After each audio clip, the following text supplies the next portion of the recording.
সময়টা 2015 শেষের দিকে রাজ্য বিজেপিতে পালাবদল, দিলীপ ঘোষ হলেন রাজ্য সভাপতি। সেই সময় সেই অর্থে এ রাজ্যে বিজেপির খুব যে বড় শক্তি ছিল এমনটা নয়। দিলীপ ঘোষ দায়িত্ব নেওয়ার পরেই তৈরি করলেন তার টিম, এবং যার ভিত্তিতে দেখা গেল 2016-তে বিধানসভা থেকে প্রথমে 3টি আসন এবং 2019 সালে লোকসভা নির্বাচনে 18টি সাংসদ জিতল বিজেপি। এবং সেই কোর টিমের মধ্যে যারা ছিলেন তার মধ্যে অন্যতম সায়ন্তন বসু।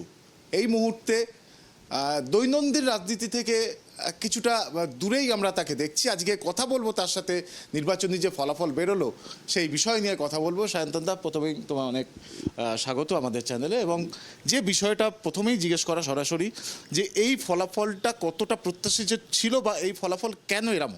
না, আমি অনেক টিভিতে বা বিভিন্ন জায়গায় যারা সাক্ষাৎকার নিতে এসছেন তাদেরকে আমি বলেছি যে মানুষ তৃণমূলকে ভোট দেওয়ার জন্য, বিরুদ্ধে ভোট দেওয়ার জন্য প্রস্তুত হয়ে আছে, কিন্তু বিজেপির কার্যকর্তাদেরকে ওই ভোটটা ফেলানোর ব্যবস্থা করতে হবে। তার জন্য আমি বারবার বলেছি, যদি বিজেপির কার্যকর্তারা সবাই, পুরনো নতুন যারা একদিন বসেছিলেন, যাদেরকে ডাকা হচ্ছে না, সবাইকে আবার যদি নামানো যায় এবং সবাই যদি নামেন, তাহলে কিন্তু তৃণমূল কংগ্রেস 5-10টার বেশি আসন পাবে না, ডাবল ডিজিটে পৌঁছবে না। আমরা পারিনি সেটা, সেই কারণেই এই ফলাফল দেখছেন। সমস্ত কার্যকর্তারা যদি ঠিক 19 সালের মতো বা 18-র পঞ্চায়েতের মতো, এমনকি 21-এর বিধানসভাতেও যে পরিশ্রমটা করেছেন, সেই পরিশ্রমটা যদি সকলে মিলে করতে পারতেন, তাহলে কিন্তু ভারতীয় জনতা পার্টি অমিত শাহজি যে টার্গেট দিয়েছিলেন 30 থেকে 35টা আসন, সেটা পেতেন। এ নিয়ে আমার কোনো দ্বিধা নেই, কোনো সন্দেহ নেই। সমস্যাটা মূলত কোন জায়গায় হলো? মানে যেটা আমরা দেখলাম যে একদিকে নতুন যখন সভাপতি হলেন সুকান্ত মজুমদার, তারপরে ধীরে ধীরে আপনারা বেশ কিছুটা পিছনে চলে এলো। এই যে পুরনোদেরকে সরিয়ে রাখা, এটা কতটা প্রভাব ফেললো বলে মনে হয়? এটাই প্রধান কারণ হচ্ছে। আপনি যদি সাংগঠনিক কারণ দেখেন, এটাই প্রধান কারণ। ভারতীয় জনতা পার্টি, দেখুন, গ্রামে যে বিজেপি করছে, সে যোগ্য অযোগ্য যাই থাকুক, কিন্তু মানুষ তাকে শ্রদ্ধা করে, সে 30 বছর ধরে বিজেপি করছে বলে। তা একটা ঝান্ডা নিয়ে আছে। এবার কালকে আপনি দেখলেন সে আর বিজেপির মিটিং টিটিংয়ে যাচ্ছে না, ডাকছে না। তার পরিবর্তে যে ওখানে অন্য কোনো দল করত, সে আচমকা রাতারাতি বিজেপির নেতা হয়ে গেল। এটা বাংলার গ্রামের মানুষ অ্যাকসেপ্ট করবে না। হ্যাঁ, যেখানে ফাঁকা মাঠ আছে, কেউ নেই, কোনো বিজেপির কর্মী নেই, কোনো বিজেপির পুরনো নেতা নেই, কার্যকর্তা নেই, সেখানে অন্য দল থেকে কেউ এসে বিজেপিটা তৈরি করছেন, শুরু করছেন, তাহলে সেই গ্রামে তাকে মানুষ অ্যাকসেপ্ট করবে। এটা সাধারণ ব্যাপার। পশ্চিমবঙ্গের কখনো এভাবে রাজনীতি হয়নি এর আগে, হয়ও না। তার জন্য এই যে আপনি যেটা সাংগঠনিক ব্যর্থতা, সেখানে এই বিষয়টা আছে, এটা নিয়ে কোনো সন্দেহ নেই। কিন্তু এখানে প্রধান দুটো কারণ। একটা হচ্ছে সংগঠন অ্যাক্টিভেট হতে পারেনি, তারও একাধিক কারণ আছে কেন হতে পারেনি। আর দ্বিতীয় হচ্ছে, আমার মনে হয়েছে কিছু জায়গায় প্রার্থীদের সঙ্গে যারা কার্যকর্তা আছে, পার্টি ওয়ার্কার আছে, লোকাল লিডারশিপ আছে, তারা ঠিকঠাক মানিয়ে নিতে পারেনি বা তাদেরকে মানানো হয়নি। এই দুটো কারণেই এই সমস্যাটা হয়েছে। সাংগঠনিক বেশ কিছু কারণ আপনি বলেছিলেন, যে একাধিক কারণ রয়েছে। কি কি কারণ? দেখুন, যারা যোগ্য, যারা পূর্ণ সময় দিয়ে পার্টি করে, যাদেরকে মানুষ চেনে, যারা কাজ করতে পারে, যাদের ক্ষমতাবান, তাদেরকে যদি আপনি বাড়িতে বসিয়ে দেন, তাদেরকে যদি বলেন যে না তোমার আসতে হবে না, তাকে যদি প্রোগ্রামের সূচনা না দেন, তাহলে যে সমস্যা হওয়ার কথা তাই হয়েছে। পলিটিক্স দেখুন ফাঁকা ময়দান নয়। আপনি যদি যোগ্যতার সঙ্গে কাজ করতে না পারেন, সেই ফাঁকা জায়গাটা বিপক্ষ দল দখল করে নেবে। যেটা হওয়ার সেটাই হয়েছে। আমার সবসময় মনে হয়েছে রাজনীতিতে প্রত্যেকের কন্ট্রিবিউশন আছে, প্রত্যেককে কাজে লাগানো উচিত ছিল, নতুন পুরনো আমার তোমার ভেদাভেদ না করে। দুর্ভাগ্যজনকভাবে এটা বাংলায় হয়নি। যদি হতো তাহলে 30-35টা সিট বাংলায় হতো। মানুষ বিজেপিকে ভোট দেওয়ার জন্য প্রস্তুত, মোদিজিকে ভোট দেওয়ার জন্য প্রস্তুত, আমরা মানুষের ভোটটা আনতে পারিনি। তাহলে এটা তো, এর দায়িত্ব তো অবশ্যই বর্তমান রাজ্য সভাপতির উপরই পড়ে, যে তিনি সবাইকে একসাথে নিয়ে কাজ করতে পারলেন না। আপনাদের মতো যারা একদম গ্রাসরুট লেভেল থেকে বিজেপিকে তৈরি করেছে এই রাজ্যে, তাদেরকে তিনি না পারেন। দেখুন, সভাপতি তো প্রিসাইডস, তার টিম ডিসাইডস। তার যিনি টিম আছে বা কেন্দ্রের যারা এখানে আছেন, তাদেরও সবার দায়িত্ব। সভাপতিকে আমি একা দোয়াই করব না, এটা হয় না বিজেপিতে।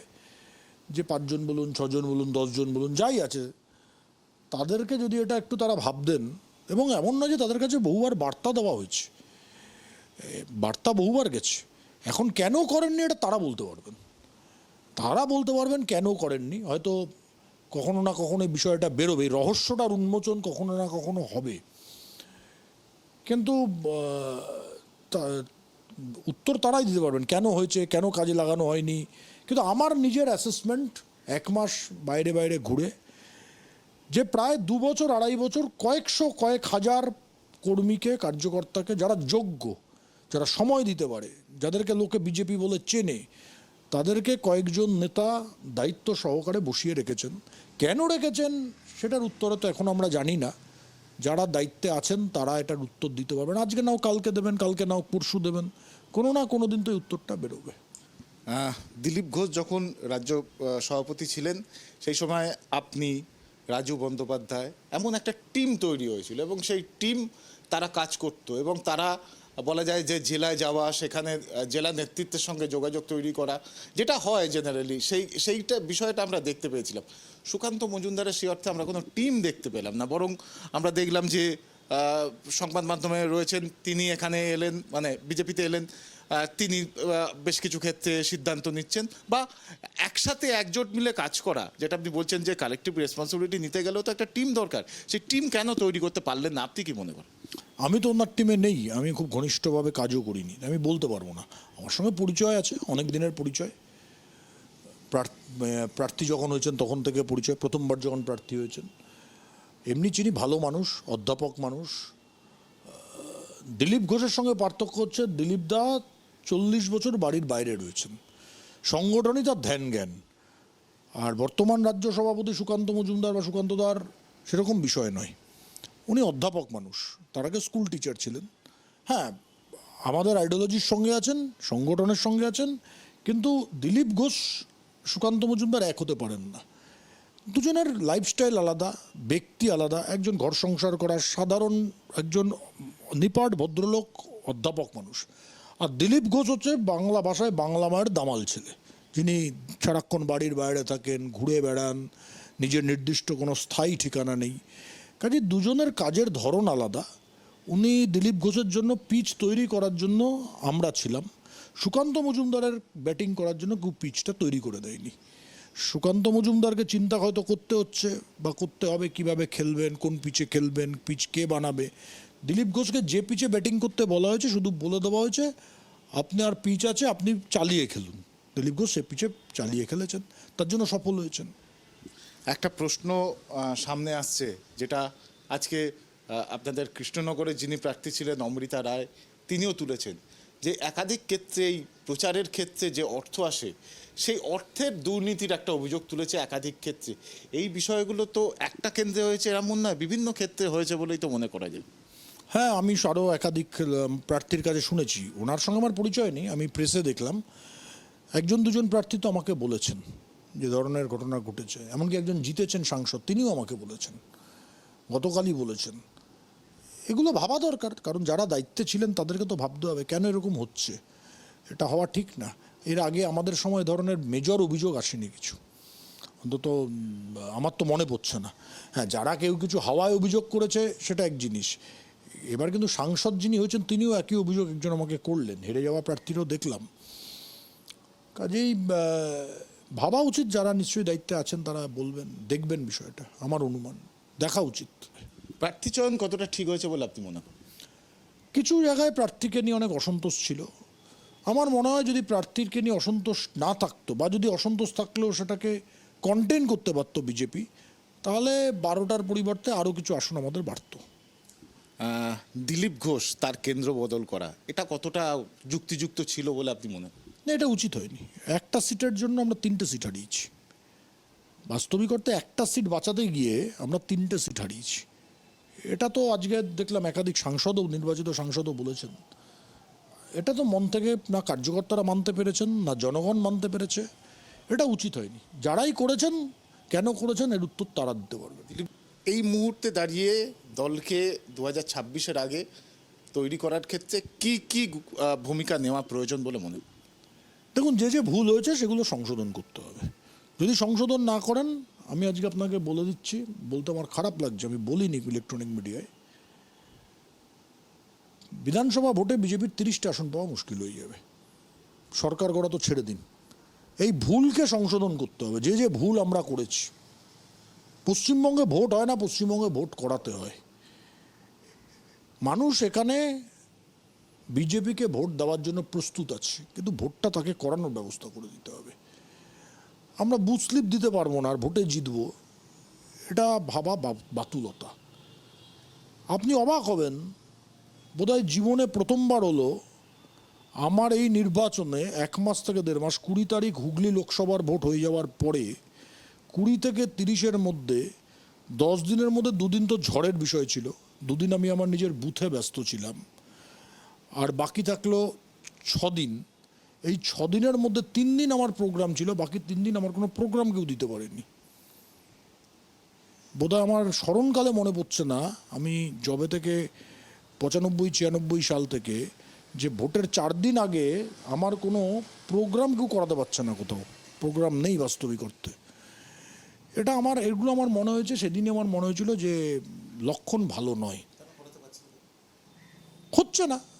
মানে একটা কোথাও গিয়ে আমি যে সভা করব, কোনো মিছিলে যাব, কার্যকর্তাদের সঙ্গে কথা বলবো, কোথাও সেই ব্যবস্থাটাই নেই, হচ্ছে না প্রোগ্রাম। কাজেই এর রেকটিফিকেশন না হলে কিন্তু 77-30-এ নামবে। তার জন্য ইমিডিয়েট রেকটিফিকেশন দরকার। কাউকে দোষারোপ নয়, কাজ করতে গেলে ভুল হয়, কিন্তু সবাইকে আবার নিয়ে আসুন, সবাইকে নামান, সবাইকে কাজে দিন। কেউ বিজেপি পার্টির এখানে যতজন আমরা আছি, নতুন পুরনো, যে 3 দিন আগে জয়েন করেছে সে, আর যে 30 বছর আগে জয়েন করে সেও, সবাই একটাই স্বপ্ন দেখতে চায়, এই অত্যাচারী তৃণমূল কংগ্রেস বাংলা থেকে দূর হবে, এই দুর্নীতিগ্রস্ত তৃণমূল কংগ্রেস বাংলা থেকে দূর হবে, আর ভারতীয় জনতা পার্টির সরকার পশ্চিমবঙ্গে প্রতিষ্ঠিত হবে।